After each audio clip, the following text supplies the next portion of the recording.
దేవుడు మనతో ఏం వాగ్దానం చేస్తున్నాడంటే, నేను నిన్ను ఆశీర్వదించాను. నువ్వు చేసే ప్రతి ప్రయత్నంలో కూడా దేవుడు నిన్ను ఆశీర్వదించాడు. నువ్వేదైతే చేద్దాం అనుకుంటున్నావో, నీ చేతి పనులన్నిట్లో కూడా దేవుడు నిన్ను ఆశీర్వదించాడు కాబట్టి, ఒకవేళ ఈరోజు ఏదైనా ప్రయత్నాలు చేయాలనుకుంటే, లేకపోతే ఏదైనా కాంపిటీటివ్ ఎగ్జామ్స్‌కి కానీ, లేకపోతే ఏదైనా మీ బిజినెస్ డెవలప్‌మెంట్‌కి ఏదైనా మీరు చేయాలి అని ఈరోజు ప్రయత్నం చేస్తూ ఉంటే, దేవుడు మిమ్మల్ని ఆశీర్వదించనని వాగ్దానం చేస్తున్నాడు కాబట్టి, ఆయన చిత్తానుసారముగా చేయటానికి ప్రయత్నించండి. భౌతికమైన వాటి గురించే కాదు, ఆత్మ సంబంధమైన వాటి గురించి కూడా దేవుడు మాట్లాడుతా ఉన్నాడు.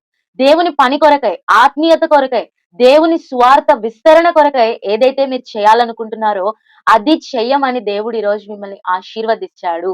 ఆయన సువార్త కొరకై, ఆయన పని కొరకై మీరు ఎక్కడుంటే అక్కడ దేవుని పని ప్రబలమవ్వటం కొరకై మీరు చేసే ప్రతి ప్రయత్నాన్ని కూడా దేవుడు ఆశీర్వదించాను అని వాగ్దానం చేస్తున్నాడు కాబట్టి, ఈరోజు దేవుడిచ్చిన వాగ్దానాన్ని చేతపట్టుకొని, దేవుని కొరకు ఆయన చిత్తంలో మనం చేయాలనుకుంటున్నామో, ఆ కార్యాన్ని మనం జరిగిస్తే, దేవుడు మనల్ని ఆల్రెడీ ఆశీర్వదించాడు కాబట్టి, దాని ఫలాన్ని మనము పొందుకుంటాం.